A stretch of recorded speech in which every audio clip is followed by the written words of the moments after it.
Hi, everyone. Good morning. My name is Mary Skelton Roberts. I'm co-director of the climate strategy at the Bar Foundation in Boston. In that role, we are dogmatic about reducing emissions caused by energy and transportation. And a lot of the work we support is really ensuring that we are able to transition to a fossil fuel economy, that we are enabling cities that are more walkable, bikeable, compact, and accessible by different modes, including public transit. And we're also interested in the Bar Foundation making sure that as we are dealing with more of the shocks and the impacts of a changing climate, that we're helping people in the greater Boston region become more resilient. So our conversation today really focuses on resilience. It's called Urban Resilience in the Face of Unpredictability.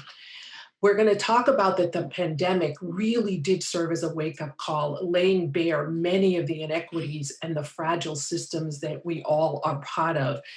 Coronavirus also exposed the greed, the exhaustion, the inequality that we saw happen throughout our societies, whether you're here in North America, whether you are in Europe, or any part of the world in which you're participating in this conference today.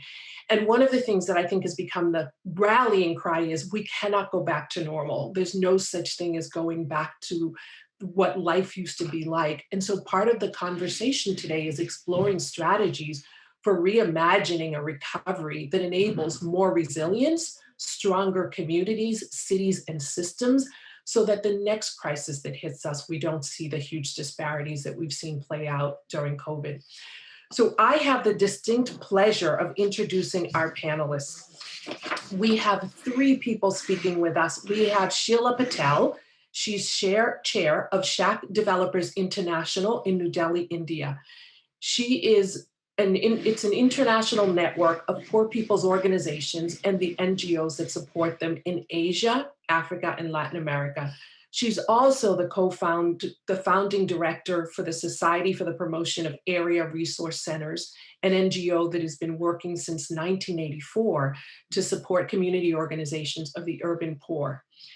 I also have the distinct pleasure of introducing Marcela Guerrero Casas. She is founder of Open Streets in Cape Town and Bogota, Colombia. Marcela was born and raised in Bogota, Colombia, and she has spent more than a decade in Africa. She's passionate about cities, mobility, and public spaces, which motivated her to establish and lead a foundation in South Africa called Open Streets Cape Town. And then my last distinguished speaker is Carlos Moreno. He's scientific director of the Chair ETI, Entrepreneurship, Territory, and Innovation at the Pantheon-Sorbonne University in Paris, France. He's a renowned international researcher, and he's currently working as the associate professor in Paris at the Sorbonne University in France. And he also serves as special envoy to Mayor Anne Hidalgo in the city of Paris. So welcome. I'm going to give Sheila the floor, and she's going to give us an overview of her work, and then I will ask Marcela to go first, and Carlos, you will wrap it up. We will have a question and answer session, and I want to encourage the panelists to use the chat function and also send your questions throughout the discussion. So Sheila. Great. Thank you so much, Mary. She is having some issues connecting, so I recommend that we go ahead and start with Marcela. Okay, Marcela, you are first. Thank you, Mary, and it's such a pleasure and an honor to be part of this panel. You've already introduced me, so I am not going to say much more about my work.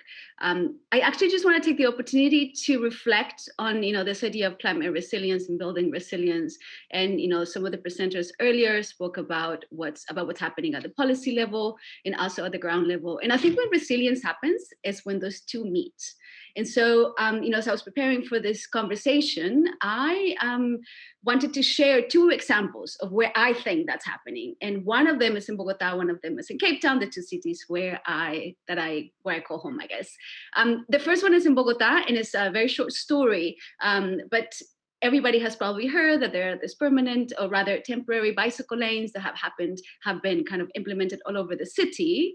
And as I was speaking to somebody in the department, one of the city units in Bogota, I was being told about this story about a woman in Soacha, which is a a municipality in the south of Bogota where low-income people live, and many of them spend inordinate amounts of time commuting. And a young woman, decided that she was going to start cycling with others into the city center every morning. In Cape Town, we call that bicycle buses. I'm sure in your different cities, you'll call them something else. But the bottom line is that she started doing this. It was so successful. There were so many people cycling that the city of Bogota decided to provide support through marshals.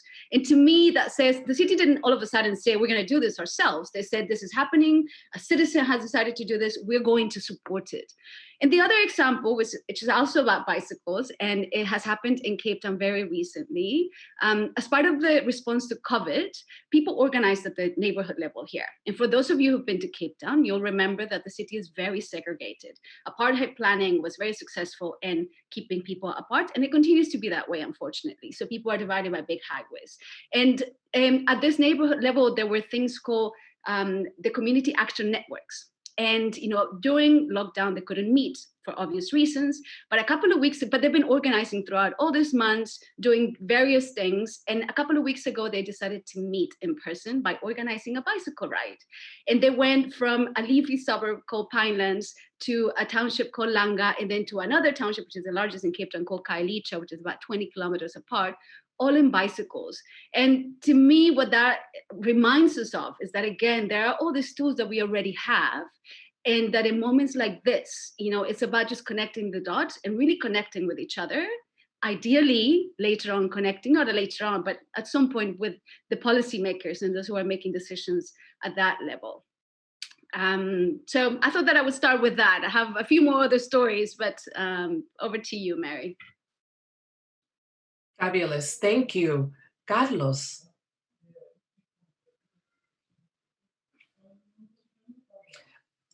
Unmute. You are still muted. You are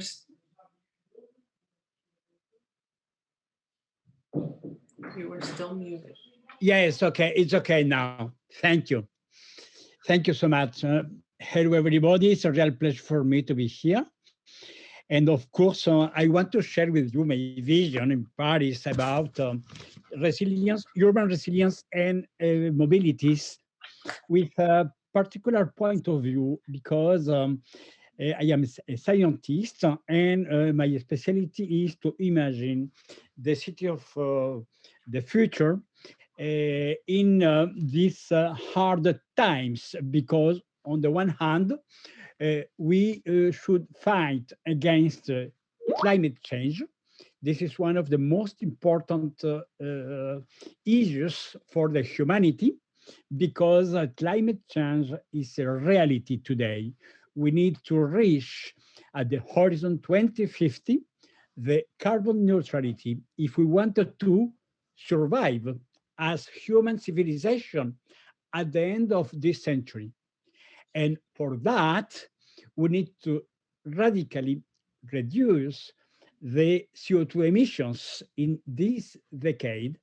We need to reduce at least of 65% of our CO2 emission. This is the first problem, because today we live essentially in cities. The humanity is before all urban humanity. The majority of the people live today in cities. And for that, we need to develop a new urban policy if we wanted to reduce the CO2 emissions, if we wanted to preserve the climate, if we wanted to preserve biodiversity, if we want to preserve the healthy air and water. This is the first point.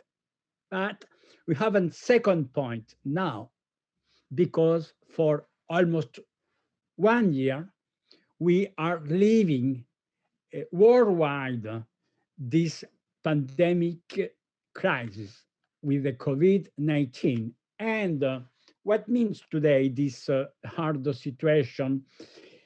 The COVID-19 crisis, this is a virus with a very high rate propagation, in particular, essentially in cities, of course, because with the high density, this is this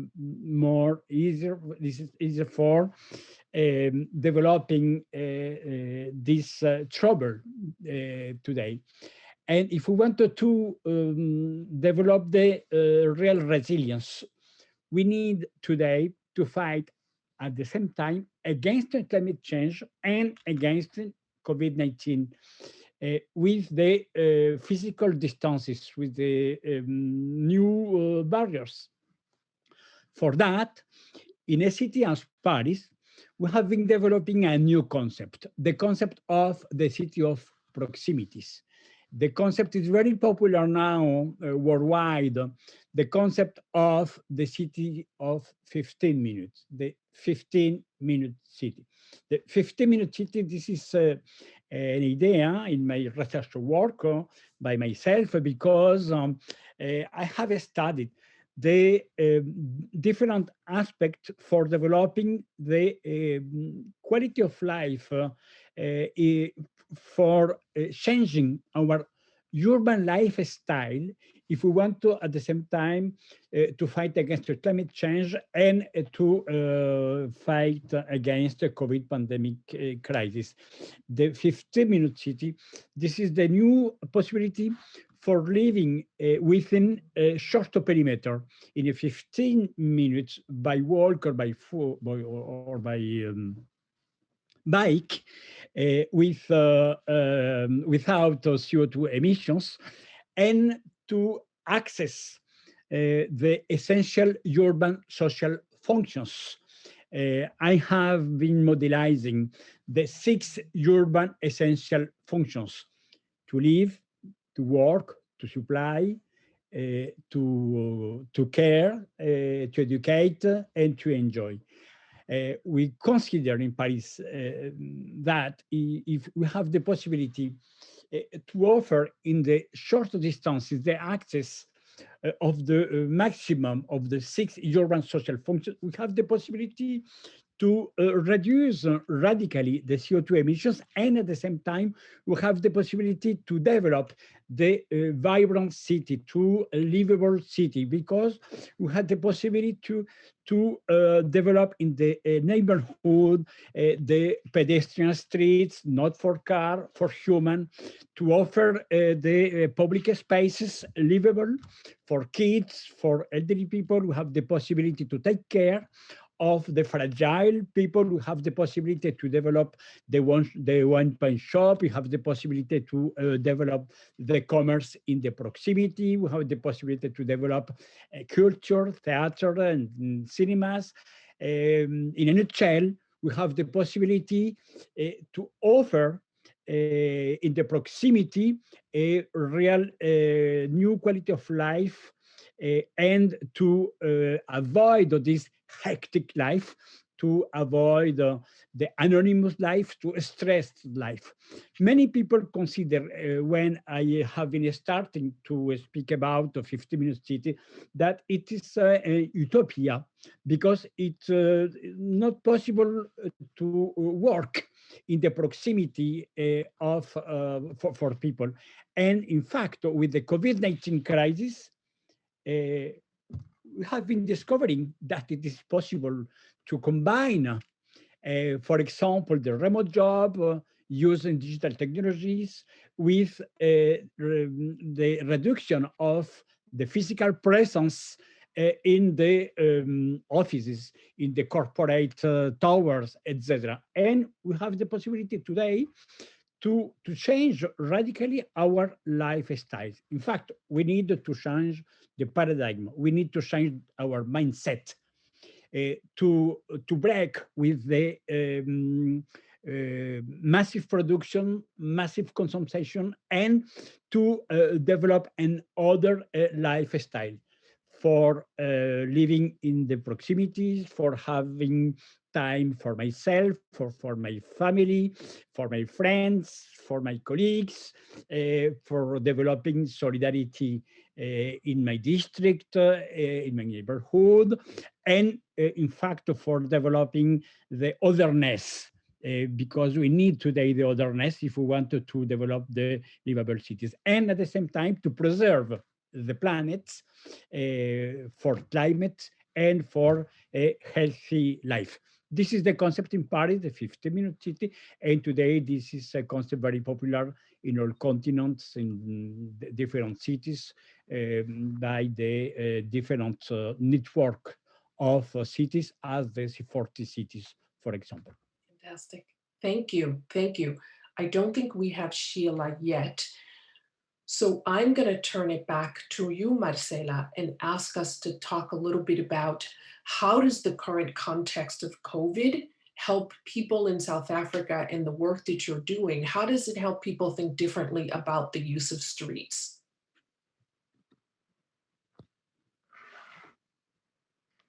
Well, I think that this might be not unique to South Africa necessarily, but I feel like in a way, streets have become the stage where people are responding to COVID in the most visible ways. At the same time, it feels like nothing has actually happened. And by that, I mean that we have seen all kinds of responses on streets around the world. I mean, we saw some amazing images earlier today, and throughout the conference, we're going to see a lot more. From the networks of temporary bike lanes across Latin America to encourage cycling as a form of transport, to the use of streets for economic recovery and the form of streeteries in Europe and the United States. We have seen enormous transformation in a very short period of time. As Carlos has said, this utopia has been sort of visible, in a very short period of time in some places.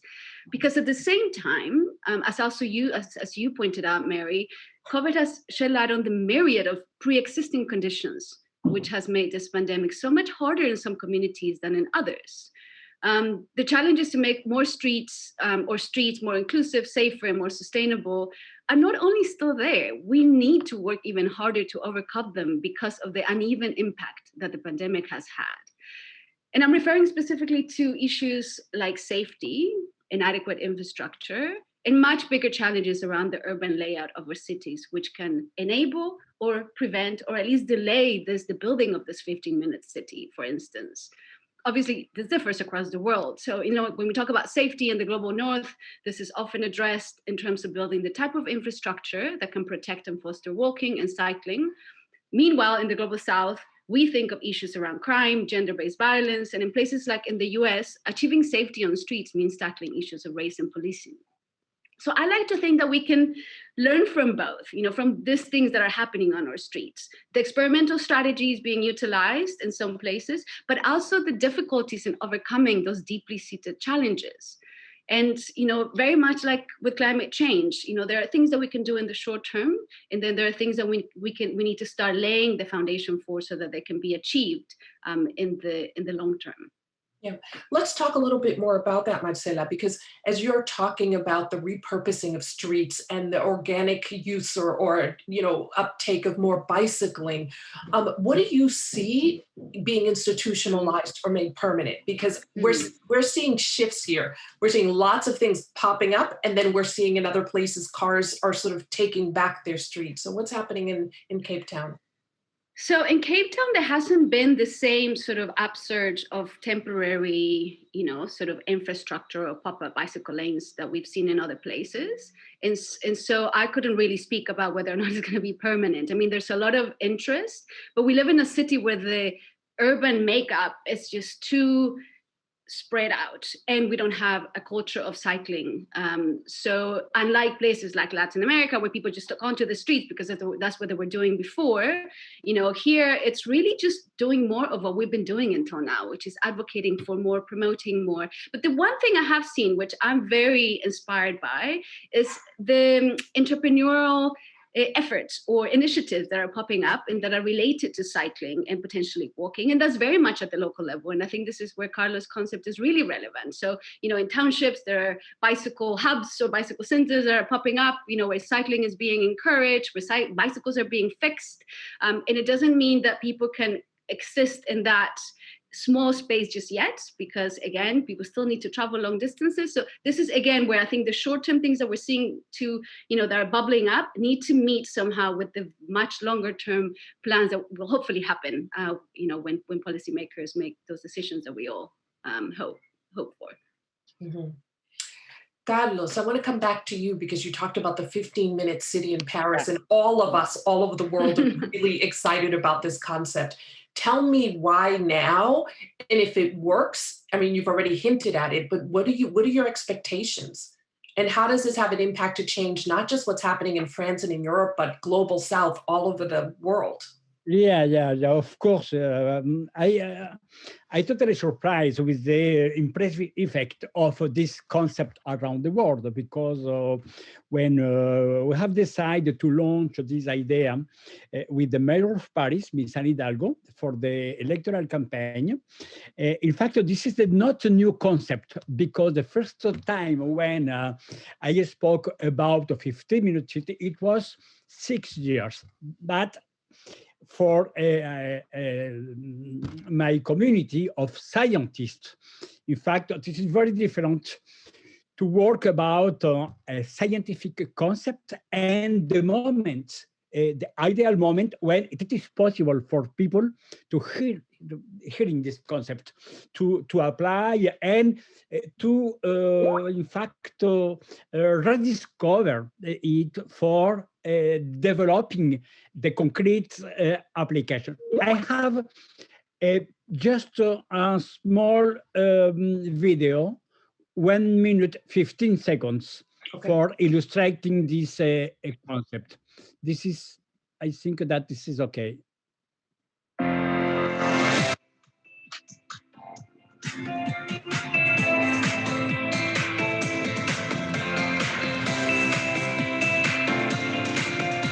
La ville du quart d'heure, c'est l'humain au bout de la rue. C'est au cœur de la ville, mettre le cœur des hommes. C'est les services de proximité accessibles à tous, à moins des quarts d'heure, à pied ou en vélo. C'est la nature, la biodiversité, tout près de nous. Des rues piétonnes, des rues végétalisées, moins de circulation. C'est les écoles ouvertes sur les quartiers. La ville des quarts d'heure, c'est un lieu, plusieurs usages.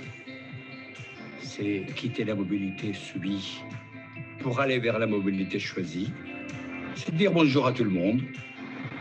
C'est des services qui permettent de rendre une ville apaisée.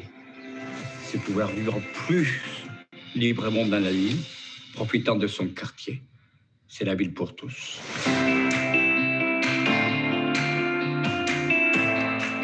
Okay. In fact, there are two different points. The first point, the 3 pillars for the 15-minute city. The sustainable city is not only an ecological city.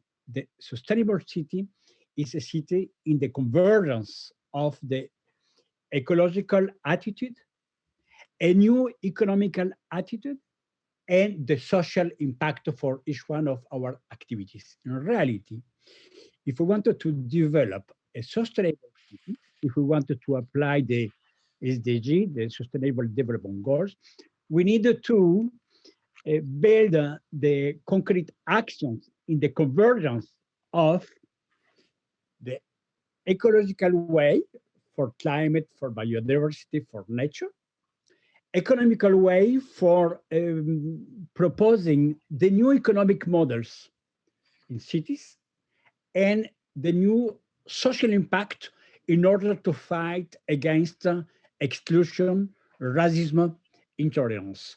The sustainable city is the convergence of economical, social, and ecological attitude. For that, the 15-minute city, we wanted to develop at the same time an ecological way, but the ecological way for us is the humanism.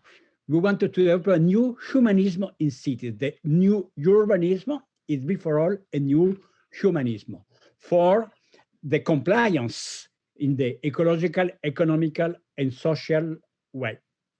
What is the way for that? We want to implement 4 key elements. The first point, of course, ecology. A green way, the friendly ecological attitude for biodiversity, for nature, for water, for air, of course. The second point, the proximity, because we want to rediscover the importance of vicinity. The third point, this is the solidarity, because we need to develop the solidarity in cities in order to create the new vibrant activities in the districts. And the fourth point is the citizen participation. Citizen participation is very important for proposing the way for citizen dwellers in order to take part in the development of the new projects. We have in Paris the most important participatory budget of a city in the world. We spent 400 million euros only for the participatory budget, 5% of the global budget of the city. And for this new period, we want to multiply by 2, 800 million euros only for developing the local projects in the districts proposed by citizens in order to develop this idea of the 15 minutes city. With so I think this is wonderful. I'm going to interrupt you because you said something very important that I want to spend a little time talking about, and then also make sure Marcela can get in. You said you spent 400 million euros on participation. What did you do? And then how does that help advance the concept? For us, the participatory budget, this is a very important leverage for fostering people in order to propose the local projects. We need today not only a democracy for people to vote for their representatives, the councillors. We want that people propose and build in the daily life the new project for changing squares, places, streets, and other. It is very important at the same time to understand that the 15-minute city, it is not my village. This is not a collection of rural hamlets. In fact, we wanted to develop with this budget, 800 million euros now, the possibility for developing the projects in the totality of the city. We wanted to develop a new model of city, the model of polycentric city. The polycentric city, this is a new paradigm because today we have a city very specialized, the historical center, the business center, the popular districts, the touristic district. We wanted to develop this grid city with the multi-purpose in different places, a more vibrant city. We wanted to propose this possibility for people to use the participatory budget for spreading the projects in different points of the city. For this reason, we think that this is very important to decentralize the local governance. We have in Paris, the mayor of Paris, this is the mayor of the totality of city, and we have the deputy mayor in different districts, and the mayor of Paris said, the 15-minute city, in fact, this is the big bang of proximity. We need to delocalize the power, including the budget and different districts in order for promoting the local activities if we want to build a real polycentric city. This is the more hard point because in general, the mayor in general, the power is very concentrated. Decentralization is not compatible with the vision of 50-minute city, because the 50-minute city, at the contrary, this is the city totally decentralized. This is a city with the possibility for spreading in different points and to develop these multi-center activities.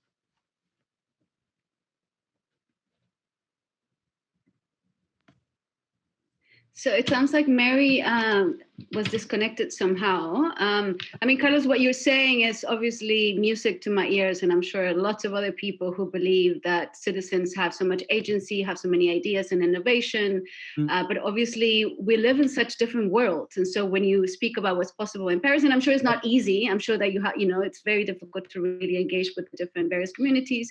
But when I think about the reality in Cape Town, for instance, where people not only have ideas, but are in great need to have all, access to all the things that you're describing. As I said earlier, we live in a city that's very spread out. We're very disconnected, and not only physically, but also culturally. And when it comes to inequalities, there's yet another layer. So, a government that's already struggling, a local government that's already struggling with basic needs, to now invest that kind of money, and obviously it wouldn't be 8 billion euros, it would be obviously a different amount here. But I'm just wondering, how that translates to other realities. And I think one of the points that we had raised in one of our previous conversations was about what does a 15-minute city look like in an informal settlement? Because, I can imagine that in a township here, where things are already happening, there's a lot of potential, but the reality is that that's not going to happen in the short term. Of course, you are totally right, Marcela. Yeah, you are totally right, because I have been discussing in different continents about the concept of 50 minutes, in particular in Latin America, because I was born in Colombia, of course, as you. And I discuss, for example, with a team of the mayor of Bogota, with the mayor of Buenos Aires, and different cities. And in general, I said that we need to avoid to do just copycat. Yeah. So Carlos, I want to stop you because I want to ask a couple of questions I think that will help us. And I think we have some questions from the audience as well. I want to start with Marcela and then come back to you. When we look at the goals we have to achieve for climate change, we have to get, to net zero. We really do need to think about how we move to a more sustainable and green economy. Many of the strategies that will address climate change are parallel with the COVID strategies. Marcela, how do you deal with those changes now when people are afraid to be in close proximity, when density, I know that in North America, density sort of has a bad connotation or a bad feeling, and people are just scared. So what are some strategies that you're using or seeing to help people understand that we still need to transition to a clean energy economy, and we may need to do it safely while we're living with COVID for another 6, 8, 12 months? Yeah, that's obviously a very complex question. Maybe I'll just, try to address one thing, which is awareness. And I feel like after, going through what we have all gone through in our different sort of contexts, we realize that sometimes we have no choice but to respond. And, that response, can be a positive one if we join the dots. And I feel like a lot of work has been done until now. And so in many ways, I feel like this is just an opportunity to surface a lot of the things that are working. Some of them are very low scale. And so it's finding ways of, again, heightened the awareness so that others can, in this case, Carlos, I will disagree. Maybe there is an opportunity to copy and cut, copy and paste. Obviously, taking into account that, it needs to adapt to the different contexts. But if we can be inspired, whether it's the 15-minute city or the concept of open streets, slow streets, shared streets, and we can see and ask ourselves, how does this work in my community? And then try that out. So, I feel like there's a little bit of trial and error. and I'm speaking just from kind of an active resident, I feel like at the policy level, there are many other tools that could be used. Mm-hmm. What are some of the tools that you think could be used at the policy level? And when I think of Cape Town, highly concentrated, but people are traveling to other areas. Can you say a little bit about how do you develop a city of proximity when you're looking at sprawl? I mean, affordable housing is a very, very important point, but something that has been, a struggle because of the history of this country, because of the politics of the moment. But it definitely is on the table. It's a discussion at the government level, at the civil society level. So, I mean, I think that's a key point. I also think that there's an opportunity to really look inwards. I mean, I've said this already a few times, but because I don't have all the answers, but I am seeing a lot of energy at the local level, whether it's in townships or in neighborhoods, leafy suburbs, are kind of getting together. There's the networks that have been created, and things seem to be happening at that very grassroots scale. So I feel like there's this a little bit, there's some potential there. But unless we have affordable housing and people, don't have to travel those distances, I just don't know how we're going to do it. Right now, we have no rail. As a result of COVID. So not only were we, not we, I don't speak about myself, but most of the people who live here faced with the reality of traveling, an hour, sometimes two, into the city center. This happens also in Latin America, as we know, but now the option of rail is not even on the cards. So, the situation feels very dire right now. So I feel like basic investment is in those essential needs are really important. But at the same time, there are all those other small interventions that could also help. Yeah. And are you seeing more of a connection? You talked earlier about needing to connect the dots. So are you seeing a greater connection between what's happening on the street to what's happening at the local government level, and then what's happening nationally? Tell us what if anything is changing, and how is both Cape Town and South Africa becoming more resilient? And resilient in the way that Carlos is talking about, sustainable, economically, socially. What are you seeing in Cape Town?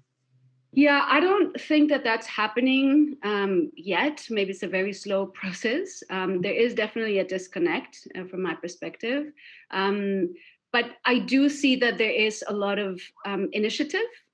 For me, this idea of the economic recovery is really important. And because I am very passionate about bicycles, and I am seeing that, in various places. Some of my colleagues, have started their own, sort of bicycle businesses, whether it is to do the bicycle buses as well, or to, as I said earlier, sell and fix bicycles.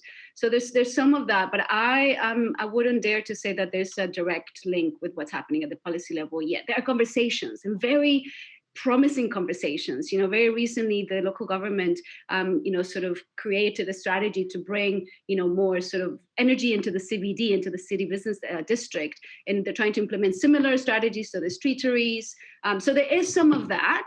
But it seems a little bit anecdotal. I mean, the one thing I will say to end here is that what I have seen, and I think most of the audience will know this, is that in Latin America, there does seem to be sort of that connect between the temporary and transitioning into permanent. So I recently heard that there are 26 kilometers of bicycle lanes that are going to be permanent already in Bogota. And so that's the kind of thing that obviously one would want to see, but that's not the reality in Cape Town. So I wouldn't say that that's what we should be aiming for here.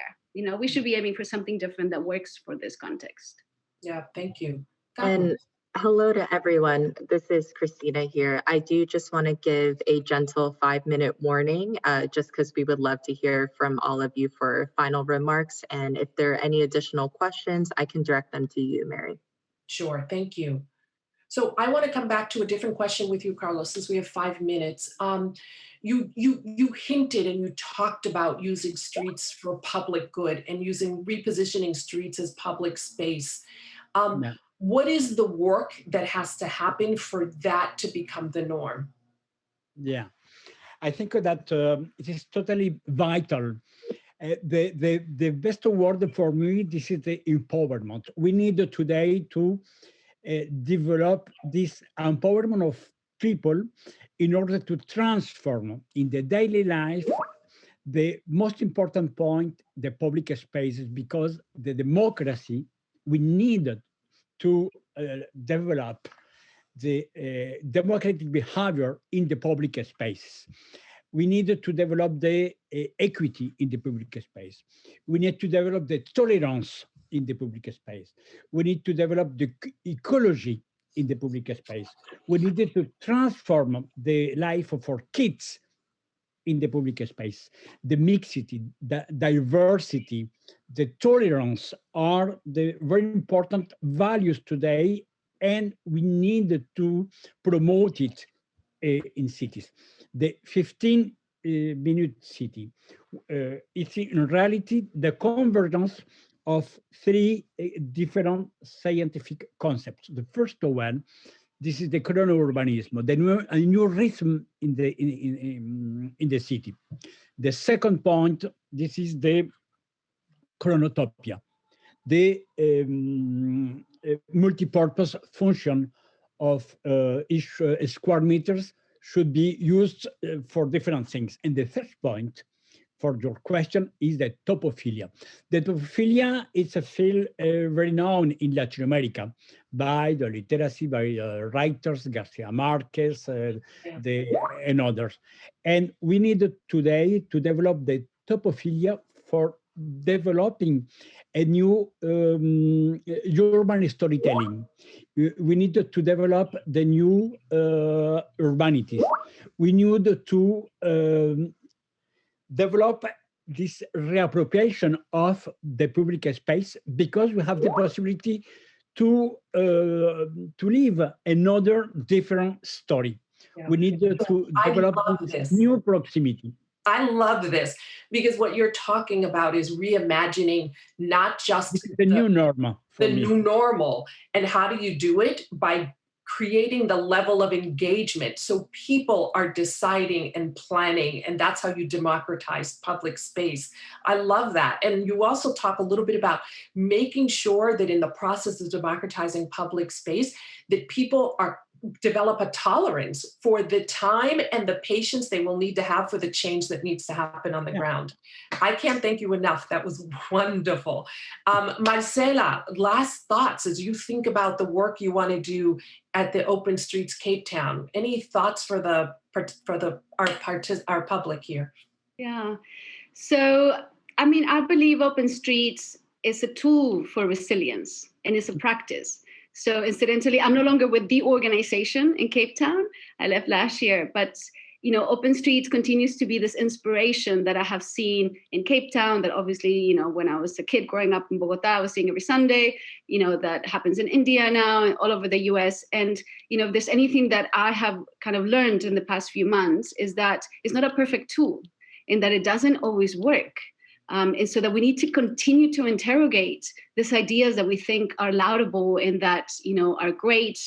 They're not great because of their, for their own sake. They only make sense if they are responding to the needs.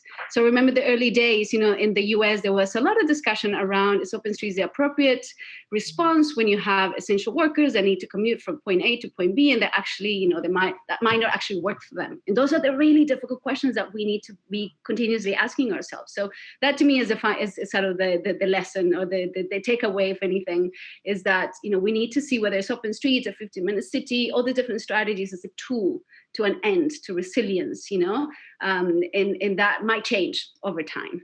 Yeah, I love that. And my takeaway from what you've just said also is that when you're thinking about resilience, you have to take context into consideration. And a strategy that is working in one community or one city may not be the right strategy. So I love that idea. Oftentimes we think of resilience, and I think, the conversation is it one size fits all. And I think you've both demonstrated that it absolutely doesn't. I want to thank you both for a great conversation, and most importantly, for your inspirational work that you're doing. Thank you, Mary. Thank you for the invitation. For how thank you, Marcela. It's a real pleasure. Yes, in the face of climate. And I want to thank ITDP for this wonderful panel. And thank you, everyone. Take care.